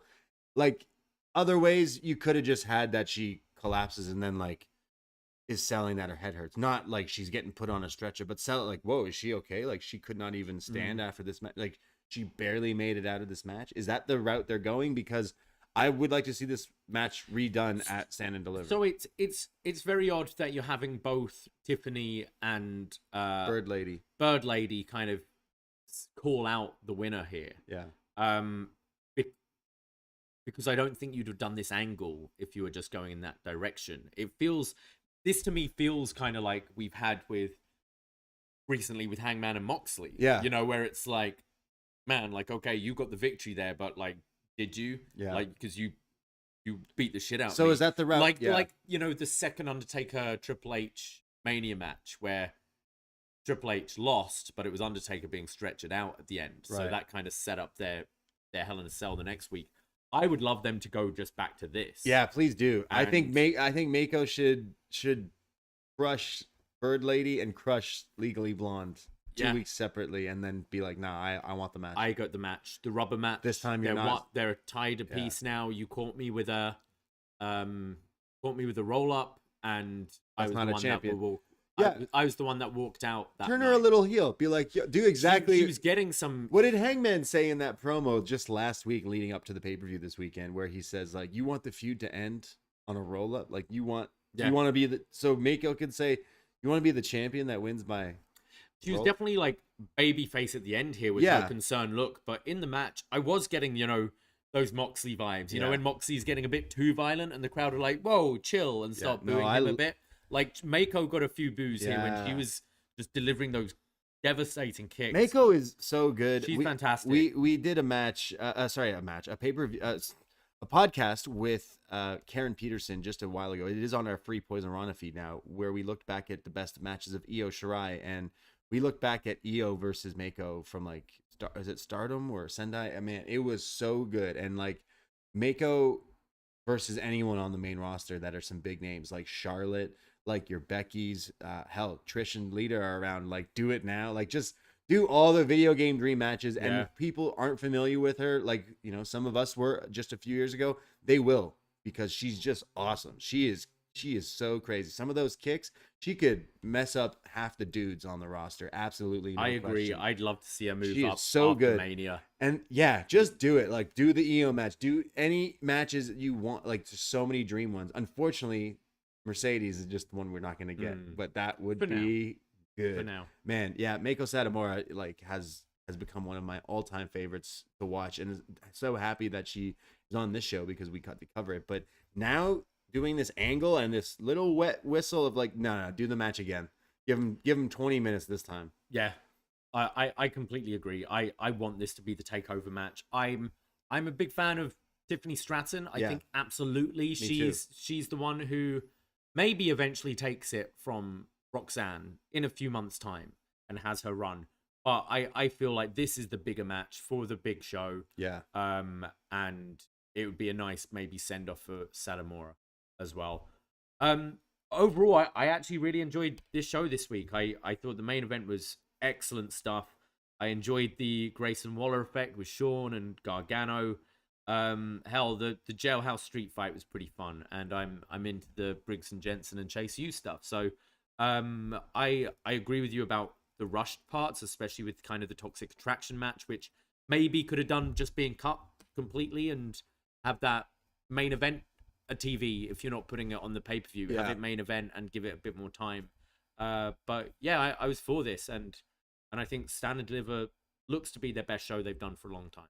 Absolutely. It looks stacked. I mean, just kind of predicting some of the other matches. Right now, only two are, I think, officially announced, which is Bron and Mello and Gargano and Waller. I mean, clearly we're going to JD and Ilya, which already that's a stacked card. Those Wesley, three matches. Dragon Lee, perhaps. Wesley, Dragon Lee, the Lee versus Lee dream match. Satomura versus Rox Rox. Plus a women's tag. Do a women's tag maybe on the pre. Maybe Gigi and Jacy is added in there somewhere. I mean, you've got 5-6 matches there. But honestly, that is a stacked card. I think it looks great. Yeah, I'm really looking forward to it this year.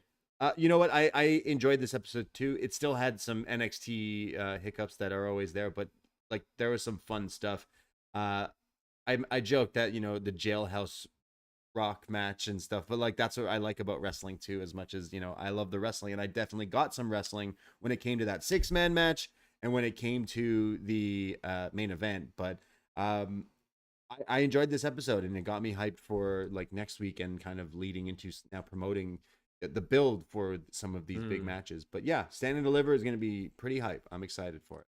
Got quite a bit of feedback this week as well. We do. So quite a few watching the show this week. Hey, join in on the Poisonrana Facebook group. There's a page you can like, but follow to the group because we post up every Tuesday night and we'll read your feedback here. But we also share memes, fun little stuff in that group. But we are on Facebook if that's something you still follow. But that's where I'll also remind you, I know you have Instagram, so go follow at Poisonrana Pod on Instagram because we have like 200 people.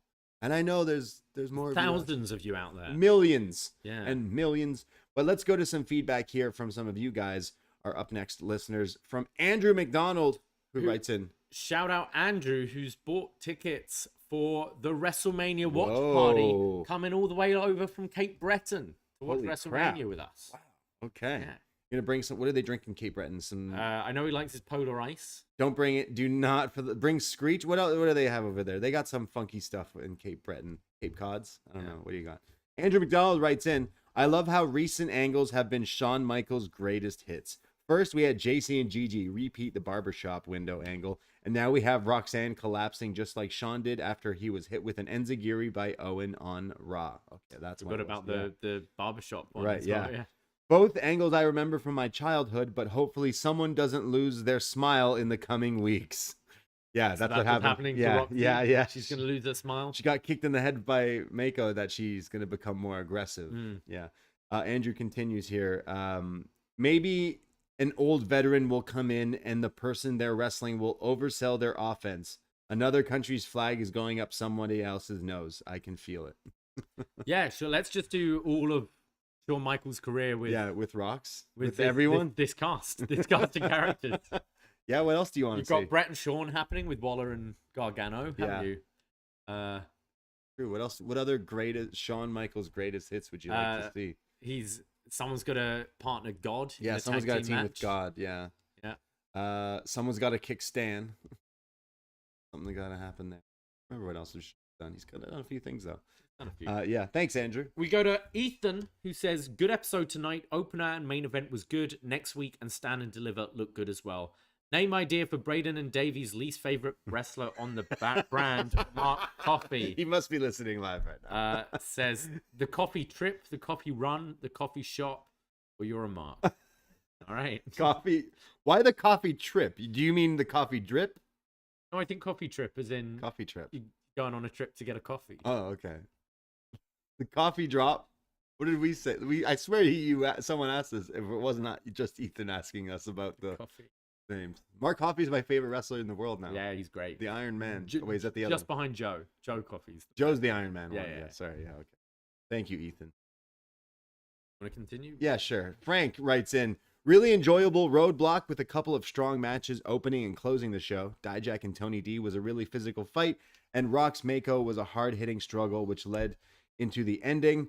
And the six-man was pretty action-packed as well. Good job of hyping up and making official some big matches for LA with Bron and Mello and Waller and Johnny in the revenge match. Poor Brooks. I think Fallon has a crush on him, though. What's with oxygen masks in wrestling? Oh, yeah, they put Roxy in an oxygen masks. She's going to bring the tank to Stand and Deliver. Use it against get the win. Meiko, yeah. Let's go. Iron Man, 30-minute Iron Woman match. I'd love that. Yeah. Sounds great. Go to Magan, who says, "A strong bridge to Stand and Deliver. Bron versus Mello is set. The Gallus Pretty Deadly segment didn't do much to put either heel team in a babyface light. Dijak D'Angelo was a fun, hardcore-style street fight. Six-man was good. I wasn't expecting an actual finish for Gigi Jacy, but at least it's heading to LA. Main event was strong, and the post-match with Roxanne Perez was pretty jarring with the stretcher job until it clicked that it was reminiscent of Shawn Owen from '95, Syracuse incident. Roxanne needs adversity to overcome beyond the dream chaser to champion character, and I bet she'll be an even better performer because of it. Lastly, the Waller HBK promo was strong. I said this 2 weeks ago that while Dragon Lee did appear tonight, joining wrestling's setup to get his payback on the arrogant Aussie. I guess I got that one wrong." Yeah, I think we were talking about it a few weeks ago that it would make if Shawn's not just super kicking him in the match as like the match, it's going to be probably Johnny. That would make sense. And yeah, it seems that's the way they go. Nostradamus here. Megan, seeing the future. Yeah.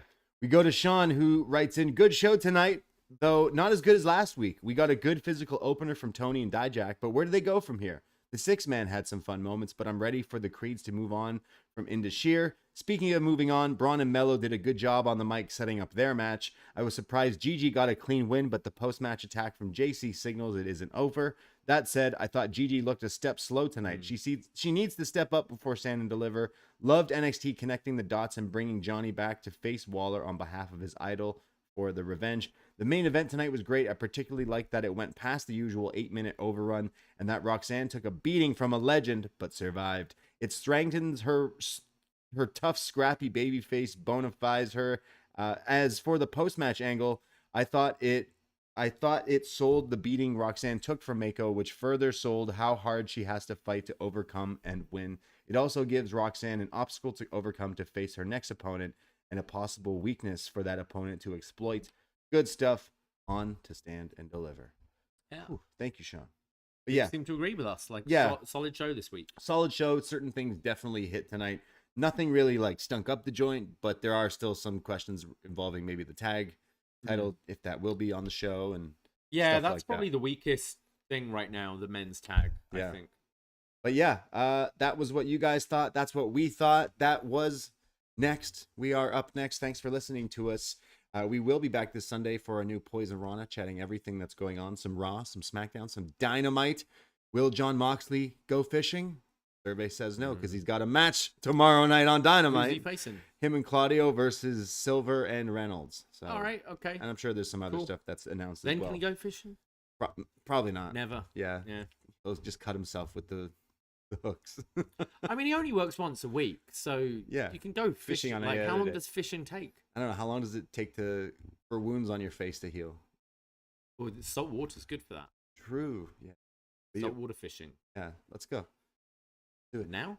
No. We go now? No. Although near our house, people have caught big fish. I don't know if you've seen People that. are falling in as well. I'd be careful. Yeah. It's windy out there. People are getting stabbed a lot too, so Yeah. also be careful. Anyways, thanks for listening. Thanks, guys, for listening to us. Poisonrana.ca for all the links to all our stuff, our podcasts on our free feed, our podcasts on our Patreon. We do so many other things. Go check us all out. Join the socials, Twitter, Instagram, at PoisonRanaPod. And we hope to see you for WrestleMania weekend. And postwrestling.com for everything involving John and Way, including, I think if you're a member of their Patreon, their Road Diaries video, which was just I've seen the clip of it and I can't wait to watch it. So all the stuff on postwrestling.com, of course, with John Away and all the updates of all the stuff of wrestling. But thank you guys for listening. And I myself, Braden Herrington, I'm on Twitter, Instagram at the Brady. And I am at Davie Portman. That's it. That's all. Take care. Goodbye. Be safe. And namaste. Ahoy!